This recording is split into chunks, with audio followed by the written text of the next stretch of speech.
gracious and the most merciful. My name is Saim Shahzad and I am here to teach you biology class first year. Students, हम लोगों का chapter number 4 start हुआ है और आज हमारा topic है चैप्टर नंबर 4 में structure of a generalized cell. इस चैप्टर के अंदर जो हमने main organelles of the cell पढ़नी है उससे पहले हमें इस टॉपिक की समझ होनी ज़रूरी है। इसके अंदर हम बेसिक सेल के स्ट्रक्चर को समझेंगे कि बेसिकली सेल का स्ट्रक्चर प्लांट्स में कैसा होता है और एनिमल्स के अंदर कैसा होता है और वो कौन सा एक हमारे पास स्केल है जिसके तहत हम सेल का साइज मेजर करते हैं, सेल के कंपोनेंट्स को किस टेक्निक के तहत अलग किया जाता है। ये कुछ चंद चीज़ें हैं जो हमने इस टॉपिक के अंदर पढ़नी है structure of a generalized cell के अंदर। इस टॉपिक में सबसे पहले हमें ये बताया गया है कि सेल की जो स्टडी है वो इलेक्ट्रॉन माइक्रोस्कोप के जरिए भी की जाती है, लाइट माइक्रोस्कोप के जरिए भी हम सेल के पार्ट्स को स्टडी करते हैं। सेल के अंदर जो उसके कंपोनेंट्स हैं उसको देखने के लिए हम इलेक्ट्रॉन माइक्रोस्कोप का भी यूज़ करते हैं और किसका यूज़ करते हैं, लाइट माइक्रोस्कोप का भी हम यूज़ करते हैं। नेक्स्ट इसमें हमें ये बात बताई गई है इस टॉपिक के अंदर कि मॉडर्न टेक्निक्स को यूज़ करते हुए अब हम सेल के पार्ट्स को, अगर हमने सेल के कंपोनेंट्स को स्टडी करना हो तो एक टेक्निक इस्तेमाल करते हैं जिसको हम किस चीज़ का नाम देते हैं, जिसको हम सेल फ्रैक्शनेशन टेक्निक कहते हैं। सेल फ्रैक्शनेशन टेक्निक है जिसके तहत हम सेल को उसके पार्ट्स को, उसके कंपोनेंट्स को अलग अलग स्टडी कर सकते हैं। और किस टेक्निक के तहत कर सकते हैं, सेल फ्रैक्शनेशन टेक्निक के तहत हम सेल के कंपोनेंट्स को अलग अलग करके स्टडी कर सकते हैं मॉडर्न टेक्नोलॉजी के लिहाज से। इसके अंदर अब कौन सी दो चीज़ें हैं सेल फ्रैक्शनेशन के अंदर, एक टिश्यूज़ को डिसरप्शन मेथड के तहत हम उनकी स्टडी कर सकते हैं और दूसरा होमोजेनाइज्ड करके, होमोजेनाइज कहते हैं कि मिक्स करके हम उनको एक वे से सेल फ्रैक्शनेशन में स्टडी कर सकते हैं। एक होमोजेनाइज मिक्सचर बना के उनको फिर हम अलग अलग करके उनकी स्टडी कर सकते हैं। और एक डिसरप्शन मेथड है, ये दो तरीक़ेकार हैं, या होमोजेनाइजेशन या डिसरप्शन। डिसरप्ट कहते हैं मुंतशिर करना, अलग अलग करना। इन दो चीज़ों के तहत हम सेल के कंपोनेंट्स को स्टडी कर सकते हैं, उनको अलग अलग करके सेल फ्रैक्शनेशन टेक्निक के अंदर ये दो चीज़ें हैं जिसके तहत हम सेल के कंपोनेंट्स को अलग अलग करके स्टडी कर सकते हैं।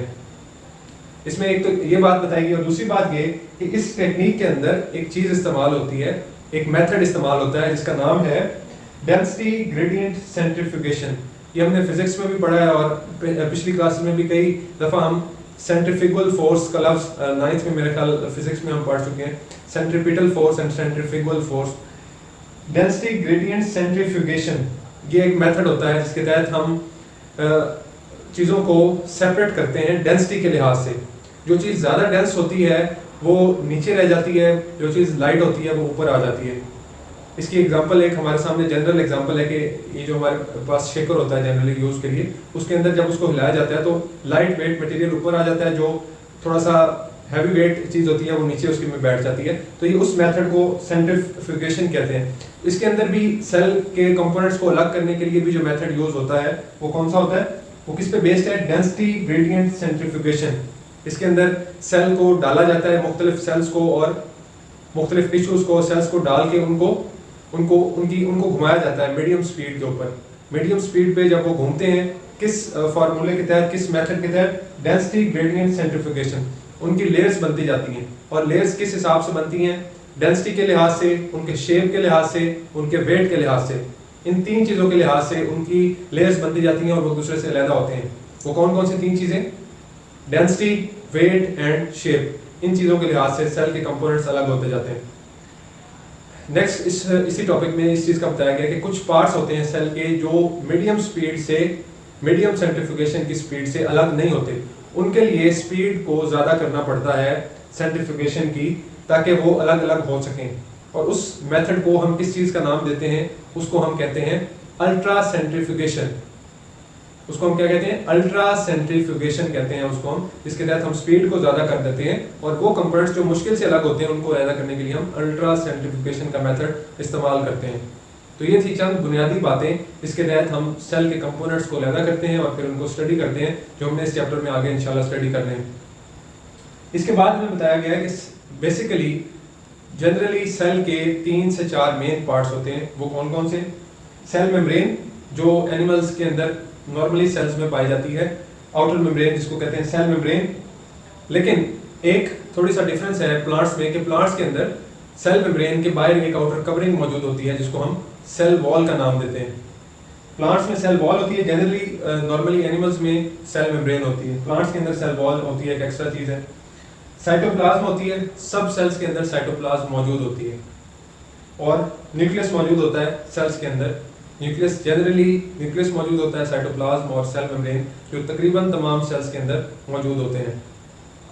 तो ये बेसिक कैरेक्टरिस्टिक्स बताई गई हैं इस टॉपिक के अंदर।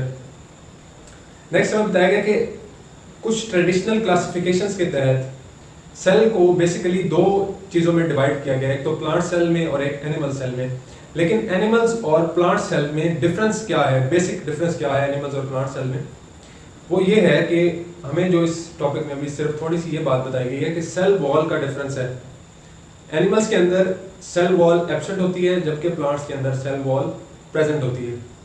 इसके बाद एक और चीज़ ये बताई गई है कि एनिमल्स में भी एक डिस्टिंक्ट न्यूक्लियस प्रेजेंट होता है और प्लांट्स में भी एक डिस्टिंक्ट न्यूक्लियस प्रेजेंट होता है, जबकि जो कुछ प्रिमिटिव सेल्स हैं, जो कुछ पुराने सेल्स हैं जिनसे अब ये नए सेल्स कुछ बने हैं, नए ऑर्गेनिजम्स बने हैं जिसमें अमीबा शामिल है, पैरामीशियम जो सिंगल यूनिसेलुलर ऑर्गेनिजम्स हैं, हमें ये बताया गया है कि उनके अंदर जो न्यूक्लियस होता है वो सबमर्ज्ड होता है, वो डिजॉल्व होता है, डिजॉल्व स्टेट में, किसमें? साइटोप्लाज्म के अंदर।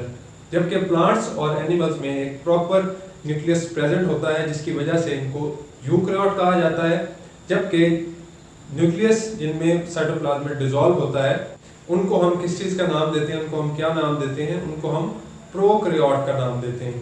तो यहाँ से डिफरेंस भी हमें मिलता है यूकैरियोट एंड प्रोकैरियोट का। नेक्स्ट हमें बताया गया है यूकैरियोटिक सेल्स के साइज के बारे में कुछ डिटेल दी गई है और ये बताया गया है कि इनका साइज बहुत वेरी करता है। कुछ सेल्स बहुत बड़े होते हैं जो कि एक ऑस्ट्रिच के एग के साइज का भी हो सकता है और बहुत स्मॉल साइज सेल भी होते हैं यूकैरियोटिक ऑर्गेनिजम्स के, और इनको मेजर किया जाता है माइक्रोमीटर के अंदर 10⁻⁻⁶ इस स्केल में सेल के साइज को मेजर किया जाता है और ये साइज के लिहाज से बहुत वेरी करते हैं। यूकैरियोटिक सेल्स एक ऑस्ट्रिच के एग जितना भी साइज हो सकता है और बहुत माइन्यूट भी हो सकता है, और ज़्यादातर यूकैरियोटिक सेल माइक्रोस्कोपिक होते हैं, माइक्रोस्कोप से देखे जाते हैं, ये आम आंख से नज़र नहीं आते और इनको मेजर करने का जो स्केल है वो 10⁻⁻⁶ है। नेक्स्ट हम सेल मेम्ब्रेन के बारे में डिटेल से इंशाल्लाह डिस्कस करते हैं।